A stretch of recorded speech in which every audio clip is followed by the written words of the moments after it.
and welcome back to my channel. I know I accidentally took a week off. I don't even know. It was not planned. Life got really in the way and I just wasn't able to prioritize making videos or also reading this past week and then also this month in general. My wrap up is definitely going to reflect that, but I'm so glad to be back. But yeah, life was life. And you know, my goal is to always read no more than 10 books this month. And I was not able to meet my monthly goal of reading 10 books this past month. And I kind of hinted at that when I made my wrap up for March. I didn't know if I was going to be able to because my month was looking pretty crazy. And it indeed was, and I did not meet that goal. So for April, I was able to finish 6 books, which isn't bad. It just is very reflective of the type of month that I had. Yeah, I was feeling a little bit bad about it, but I was like, it's okay. Like, I was busy, life was lifing, but just because I wasn't able to meet that goal does not mean that I didn't read, which is the goal, right?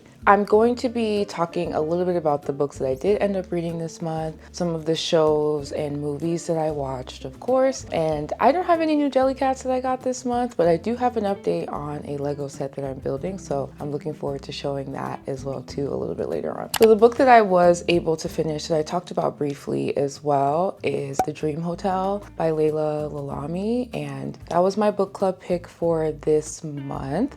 And I was able to actually read that through audio, and I use Libro FM for my audiobooks. Highly recommend. They also support indie bookstores, so you can pick a bookstore that you want to support and then buy audiobooks through them, and then they share the proceeds with them. So it's a great platform and for a great cost. So yeah, anyways, love Libro. I loved The Dream Hotel a lot. I felt like the best way I can describe it is it's a spooky book. Not spooky like, oh my gosh, like jump scare, but spooky like, wow, this reality that's in this book is very close and feels like it could be a possibility in the world that we live in right now. And that's the spooky part about it. The premise of the story is our main character, she works in a museum. This is like sometime in the future. And she's coming back from a work trip in London and she gets pulled aside at the immigration part of the airport.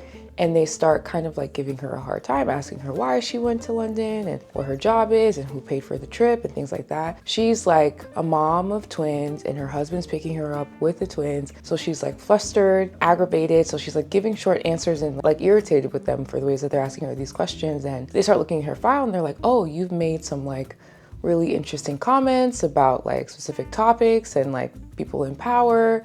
What was that about? And she was like, oh, I don't even remember that. Also, why are you looking at my social media? I thought this was just a regular little check-in. Then she says other comments about how she feels like they're profiling her and they took that to heart and they were like, oh, we don't think that you are safe to go back into society. We actually think that you're a danger to yourself and others. And we know that because we're able to see your dreams, and in your dreams you committed a crime. So we think that you might be planning to do that, so we have to detain you. So she gets sent to this facility that very much so read as a jail.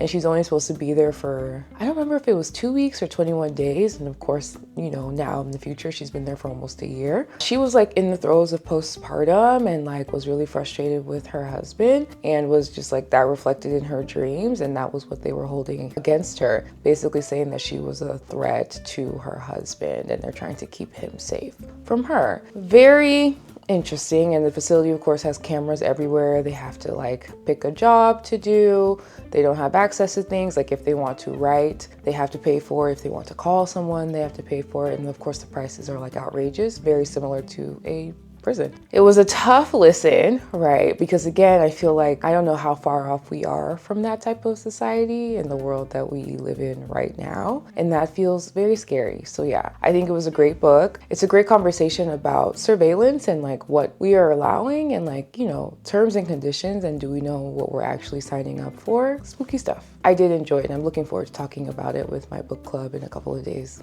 Next is a book that I've also briefly talked about too, and that is The Wilderness by Angela. Still don't know how to say her last name. Flournoy. I have been talking about this book to anyone that will listen since I finished. It comes out in September, which is unfortunate, not only for me, but for everyone involved, because there's only 2 people I've been able to talk about it with that were able to read it so far. It's about 5 women, and we see the span of their friendships from 20s to 40s, which is a very long time. And she was able to squeeze in a lot in this short amount of book. And what I loved about this book specifically is we were able to get to know each character and what they were trying to manage through. Like your 20s are just like a very complex time for many reasons. So we got to see that reflected here. We also got to see what it was like for like a friendship to grow from 20s to 40s and how your values change and how you navigate through just difficult life decisions and big life decisions. Like what is it like to have a friend that you've known since your 20s become a parent, right? And you're witnessing them be different, you know, in a way that you're not sure of, and like you're having to kind of get to know this new version of them over and over again. It explores grief, complex friendships, also explores abandonment in a way that I really like. I don't think I've seen a lot that I really resonated with. It explores racism, class, technology as well, and surveillance. There's another surveillance topic in this one as well too that I found to be interesting.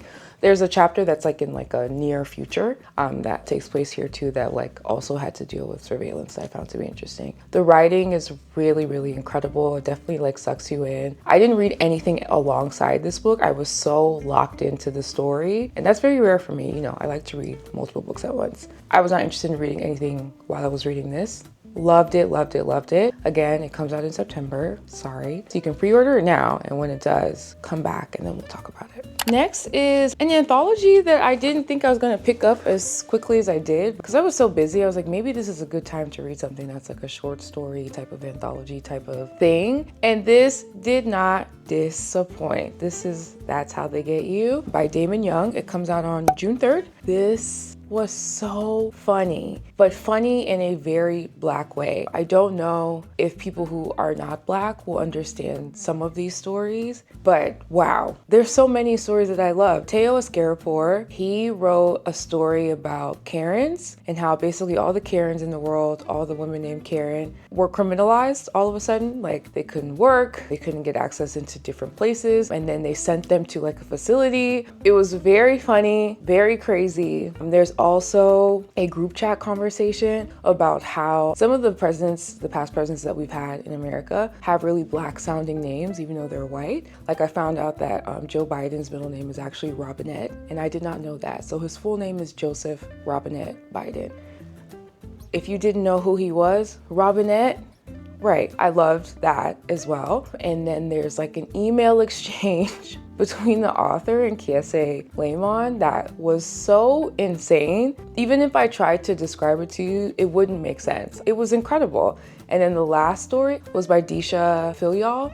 Also hilarious. It's so good, and it was so like wonderful to read, just like being kind of stressed and like so many things are happening in our country, in the world around us. So to be able to kind of like just like dive into these stories, I was reading like 1 or 2 a day, and that felt really nice. I loved it. I very much so recommend it. Again, That's How They Get You, Damon Young. He also talks about his relationship with his teeth and like getting Invisalign, and I don't know, this is a gem. This is a gem for sure. I definitely recommend it. Next is this small but mighty memoir, Things in Nature Merely Grow, which was on my TBR list, so I did stick to that a little bit. But this is a memoir, and it's like, it's not what I expected in the best way. But let me tell you briefly about it. So the author had 2 sons. Her first son died by suicide, and then 6 years later, her second son died by suicide as well in the same way, which again is like an unimaginable horror. The way that she's writing, it's kind of very stream of consciousness, but also a great reflection on just like life in general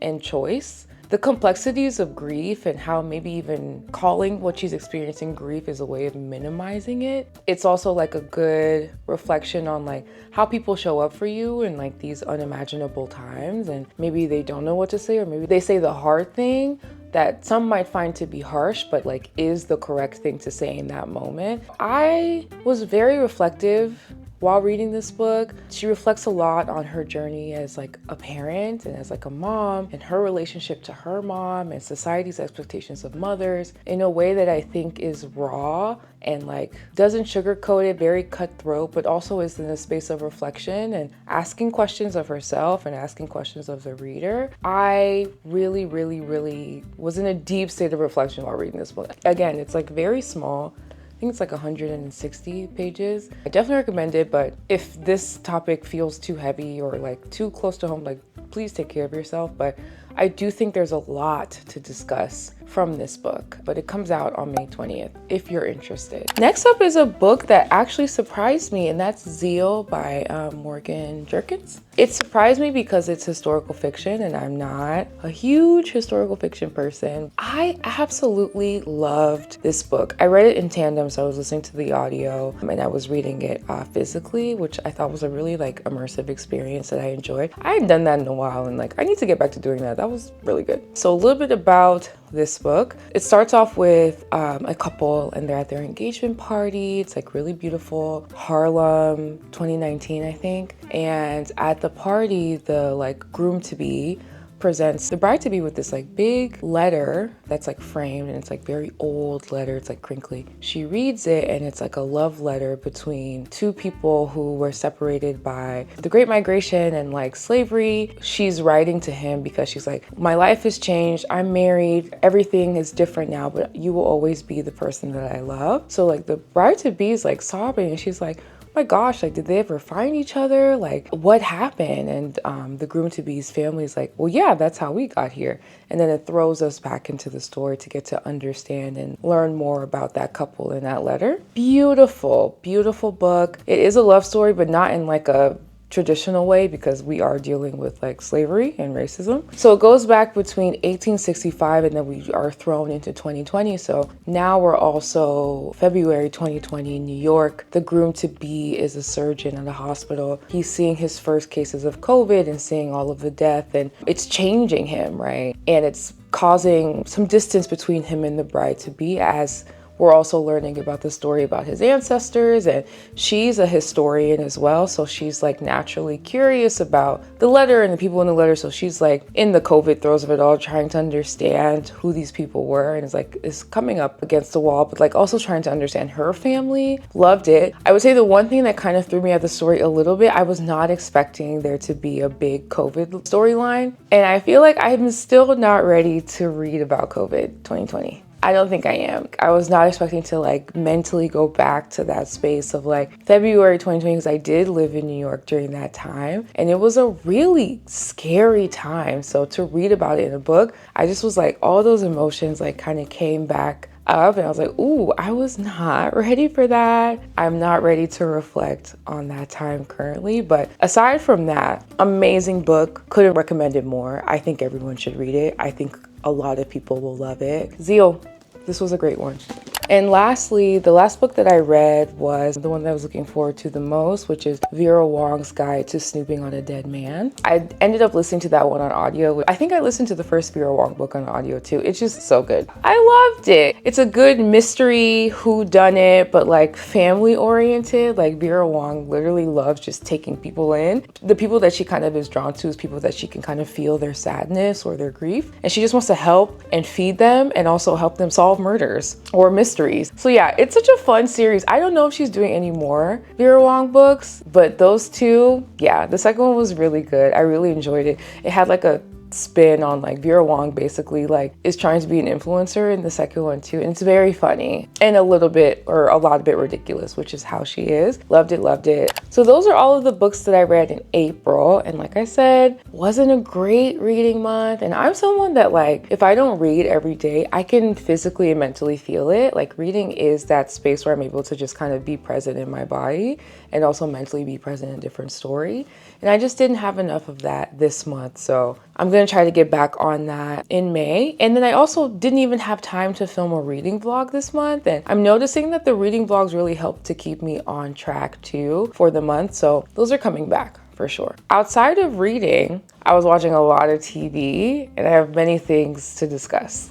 One of the first things that I watched, I picked up my journal to write it down so that I wouldn't forget it, was Con Mom on Netflix. It's a documentary that was pretty devastating, I'm not gonna lie, in a really sad way, but so interesting. Con artists are so fascinating to me for many reasons, because like the levels of lying and pretending that they do, it's a performance. It definitely is, but let me paint the scene for you, right? Our main guy, he's in his 40s. He is with a partner. Everything is going great. They just found out they're having a baby. Things are good. He's a pastry chef. You know, he's been on TV. He's been on cooking shows. You know, things are rising. Things are doing okay. However, he has this like kind of a hole in his heart. He doesn't know who his mom was. All he knows is that he was put up for adoption, and he was adopted. And unfortunately, like, his adoption situation was not the best. His stepfather was an alcoholic,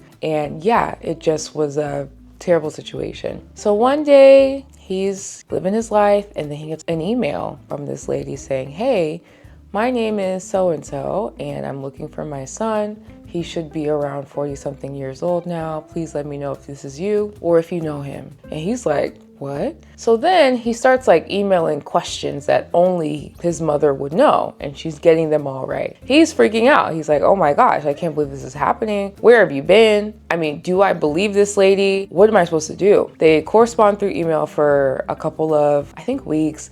Then they transfer over to like FaceTime, and they meet for the first time in person. It's very beautiful. Again, he's got his like partner who's pregnant. He's about to be a dad. He just met his mom. Beautiful. He then finds out that she has cancer. She doesn't have that much longer to live. So he's like, I just found you. Now you're leaving. We need to spend as much time as possible together. She decides to go back to London. They live in London, sorry. So go back to London with him. She stays in this like 5-star hotel, and she says that she's the daughter of, alleged daughter, like nobody knows that she's the daughter of like a very like famous person, either in the Philippines or somewhere else. I don't remember, but you know, she's got some family wealth. So he takes her to this like basically a 7-star hotel, and everyone at the hotel knows her. You know, she's staying in the penthouse suite, and he's like, dang, this lady, she's got some money. They get up there, they're ordering champagne, they're drinking, they're toasting, da, da, da. She's like telling her son, like, hey, I haven't been there for you this whole time. Let me make it up to you and buy you a new car. They go to the dealership. She says, pick whatever you want. He picks a Range Rover. He said, let's get your wife one too. Brings the wife. She gets a nice little Benz. He's like, don't worry about it. It's paid for. It's taken care of. He's like, I mean, okay, sounds good. Things are going good. And then, you know, every once in a while, she like needs to borrow money because she's like, hey, my transfer isn't working. Can you like pay for this really quickly? And then I'll pay you back once I'm able to get into my accounts. So that's like a couple thousand here, 10,000, 30,000. It's getting up there, right? His wife has their son. She's like getting like sicker, right? She's like, hey, we need to go to Switzerland so that I can transfer all of my assets to you so that when I die, you'll be taken care of. The baby is like a month old. His like partner is like, hey, you can't leave me with our newborn. Like, where are you going? And he's like, you know, this would just be a quick trip. It was not a quick trip. Again, same lavish lifestyle, 7-star hotel, champagne every night. He invites his friend to come, and she's like, friend, I'm gonna buy you a house. They go look at houses while the son is on a phone call. The mom is asking the friend, she's like, hey, in order for me to buy this house, I need you to give me some money. And he was like, why would you need money from me to buy a house? Especially you've been buying, drinking champagne, da, da, da. As you're hearing me, right, the story is starting to crumble. She goes as far as like getting business partners where she's like, I'll invest in your business. In order for me to do that, you need to kind of put some money down. She took like 100K from this one guy and then like 500K from somebody else. And like, she's like collecting all the cash that she's getting from these people. And that's how she's affording her lifestyle. It's like once one person's scam is done, she moves on to the next, she moves on to the next. So the son basically finds out that like the money that she's using to like do the hotels and the things like that is what she's been scamming it. And also, of course, had been scamming him as well too. And that is, I think, the most devastating part of the story. I don't want to give too many more details, but it's a really interesting documentary. I definitely recommend it. I think it's only like an hour and a half, but it was just like, the level of con was like so massive. And then to do that, you know, to your son. Very interesting. It's on Netflix. I definitely recommend. Next is a show that I didn't even think I'd be that interested in, and that's Dope Thief on Apple TV. That show is insane and I loved it. So we've got two childhood best friends. They've been through it all, right? They decide that they're going to run a bit of a scheme where they impersonate DEA agents and then kind of like take down smaller like drug dealing houses, right? Like they'll just go in, we're DEA, take their drugs, take their money. What could go wrong, right? Yeah, a lot. They've been doing it small time for a little bit. One friend wants to get out, you know, he met someone, he wants to propose, get a house together, you know, do the thing. The other friend is like, okay, let's just do one more. I found this big warehouse in the middle of nowhere. We'll go, we'll do it, and then we'll be out. Yeah, of course, that went horribly wrong. Very wrong, and then they end up kind of making some interesting enemies is the best way that I'll put it. Very, very good show, extremely action-packed. I feel like the only moment of peace that I felt in that show was episode 1. There's like 8 or 9 episodes. If you have Apple TV, it's very, very good. Dope Thief, definitely recommend. Next, I've been watching the last season of The Handmaid's Tale, which I was hesitant to watch because this show is traumatizing. There's no other way to put it. I've seen every season so far, and I just was like, do we really need another traumatizing season of The Handmaid's Tale? I'm pretty sure this is the series finale as well. And yeah, the first couple of episodes have been a lot. The writing is really, really good. I feel like they're closing the loop on a lot of open stories, which I'm like enjoying. If you watch The Handmaid's Tale, you know what I mean. It's like, I feel like I'm in like this relationship with it where it's like, I don't want to be here anymore, but I gotta know how the story ends. But yeah, it's very good this season so far. Next, I've been watching The Last of Us. If you have not heard about this show, it was a video game at first that they turned into a television show. Season 1 was a lot. It's basically post-apocalyptic world. People are getting infected by this thing that's turning them into monsters pretty much. And they look so scary. They have these like, I don't even know how to describe them. And they screech. Yeah. See how my shoulders are going up? Gross. Our main character is like a guy and like a very young girl who happens to be immune to their bites. In season 1, there's like a group of people that are trying to basically take her immunity and try to replicate it to save everyone from these monsters. They have basically like a father-daughter relationship, but she's very guarded and she's very much so a teenager. Anyways, they find themselves in this like community town in Wyoming, where it's a town, it's like safe. They have systems, everybody has a job, they patrol around to make sure that they can keep the space safe. And yeah, it's like a little community. Anyways, season 2 starts off, it's been a couple of years since we've seen them, I think 5 years at this point. And there's only been 3 episodes of season 2, and episode 2 was cinematically one of the best television episodes I think I've seen in a very long time. I think that they're going to win a lot of awards for episode 2. However, emotionally, because I am connected to the characters in the story, that was a devastating episode for me. I was like very unwell